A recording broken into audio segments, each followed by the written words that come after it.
Kita akan bahas survei Capres terbaru LSI bersama Direktur Eksekutif Lembaga Survei Indonesia Jayadi Hanan dan juga PLT Ketua Kornas Ganjaris Kris Chandra yang sudah bergabung. Selamat sore Pak Jayadi, Mas Kris. Selamat sore. Selamat sore. Baik, saya pertamain ke Pak Jayadi. Pak Jayadi, ini menarik, timeline-nya 31 Maret hingga 4 April. Ini pasca polemik Piala Dunia U20 ya, Pak Jayadi. Jadi seperti apa hasilnya dan kenapa di timeline itu, Pak Jayadi? Iya, memang kan isu Piala Dunia kemarin kan sangat bukan ya cukup heboh lah gitu ya. Dan FIFA mengeluarkan keputusan Indonesia tidak jadi tuan rumah itu pada tanggal 29. Nah, lalu tentu ada isu-isu lain, ada banyak isu hangat kan, seperti isu 349 triliun, lalu isu beberapa isu korupsi lainnya, isu pejabat biaya cukai dan sebagainya itu kita ingin tahu bagaimana persepsi publik. Ya, memang itu secara rutin kita lakukan dan kita ingin tahu juga apa hubungannya itu nanti dengan apa namanya faktor-faktor kehidupan berbangsa negara kita, terutama kita akan segera melaksanakan pemilu. Jadi itu alasannya kita melakukan survei ini dan seperti yang sudah disampaikan oleh Kompas TV, memang hasil menariknya itu ternyata sejumlah isu itu tampaknya, terutama isu Piala Dunia, sedikit banyak itu terkait dengan perubahan perubahan peta, meskipun perubahannya belum fundamental ya. Perubahan peta dukungan terhadap capres di menuju 2024.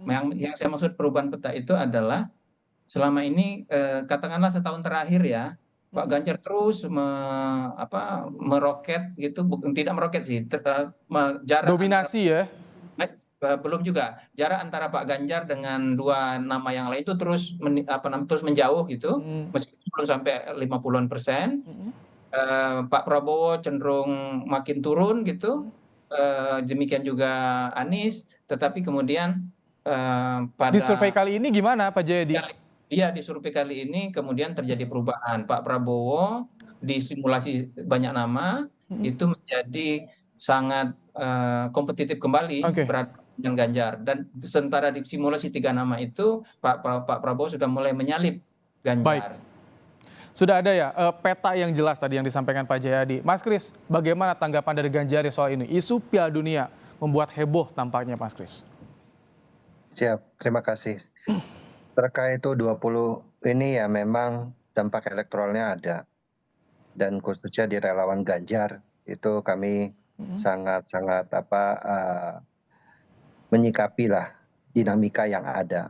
Memang tidak bisa dipungkiri bahwa kita sebagai warga negara ya di negara yang demokrasi seperti ini ya dinamika yang seperti ini yang harus kita terima gitu.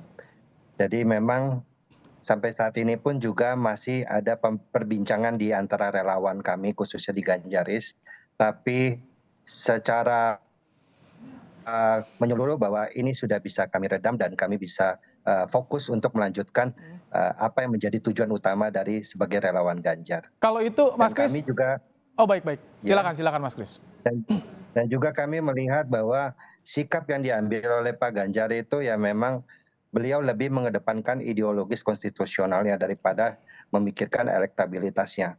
Dan ini kami menyikapi bahwa beliau adalah pemimpin yang berintegritas, berani bersikap. Baik. Ketika dalam acara narasi kemarin juga beliau menyampaikan permintaan maaf dan juga menemui pemain U20. Baik. Dan ini menunjukkan bahwa sikap beliau sebagai seorang pemimpin yang berintegritas. Mas Kris, kalau misalkan tadi survei dilakukan pasca pengumuman Indonesia batal jadi tuan rumah, ini cukup fairkah untuk menunjukkan elektabilitas dari Ganjar Pranowo misalkan, Mas Kris? Ya, saya rasa masyarakat Indonesia juga sudah cukup dewasa dalam menyikapi setiap permasalahan yang ada, dan kami melihatnya memang untuk hasil survei ini memang sepertinya terlalu terburu-buru karena impact dari kemarin yang U20 itu kan bukan hanya Ganjar saja yang menyatakan menolak, tapi juga banyak tokoh yang menolak. Tapi memang ini adalah tahun politik yang dimana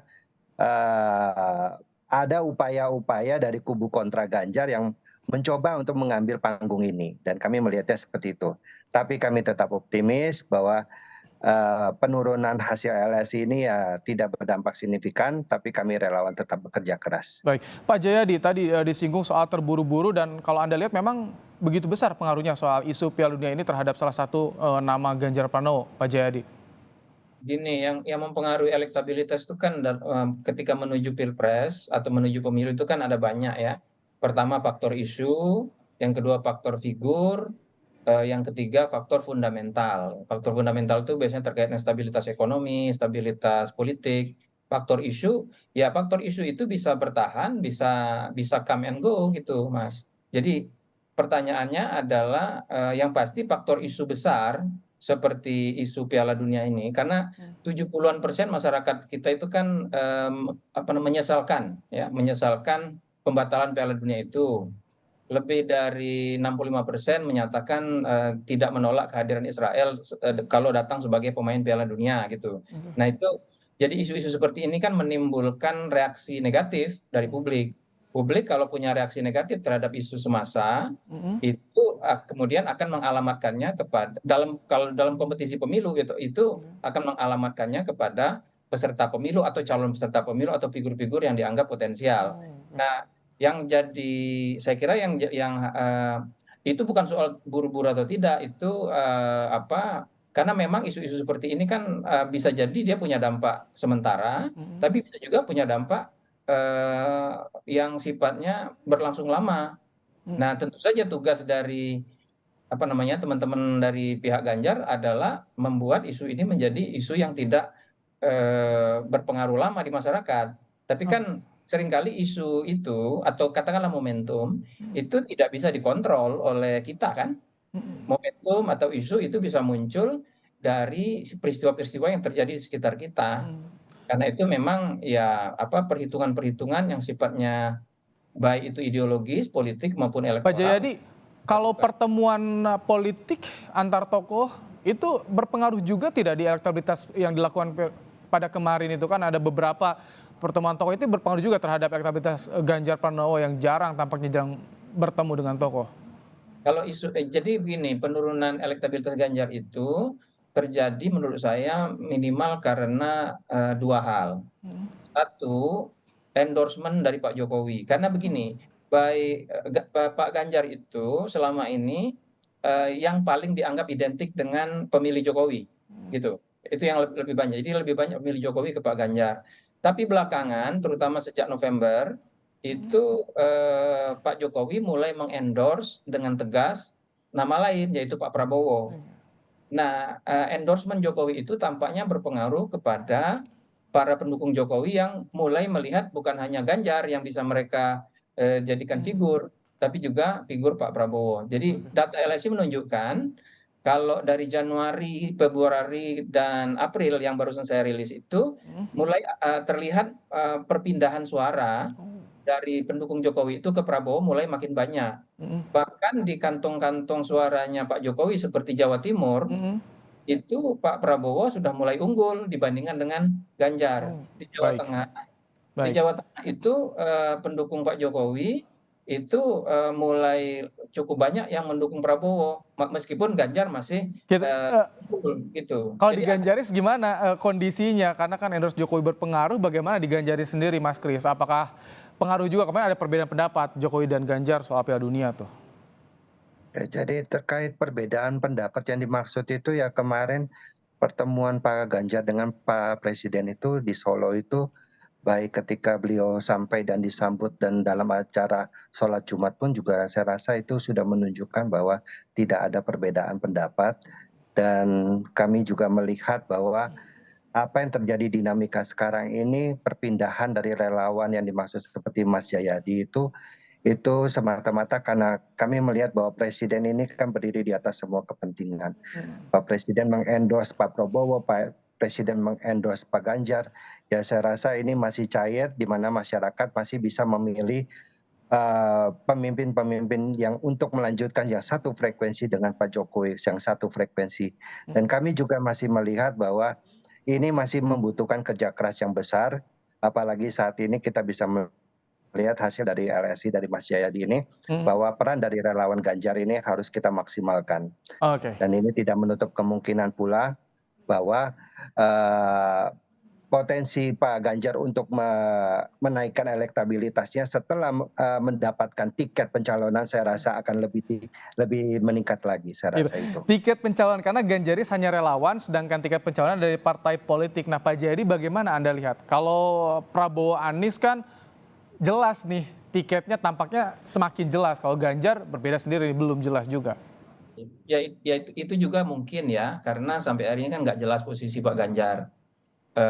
Dan memang sangat tergantung kepada PDI Perjuangan gitu, apakah bakal dicalonkan atau tidak gitu. Jadi ketidakpastian itu mungkin juga ya salah satu faktor yang membuat para pendukung Jokowi yang ragu-ragu, lalu Jokowi mengendorse nama lain yaitu Pak Prabowo, maka kemudian mereka yang ragu-ragu mulai kan orang ragu-ragu lebih mudah dibujuk daripada orang yang sudah firm kan gitu.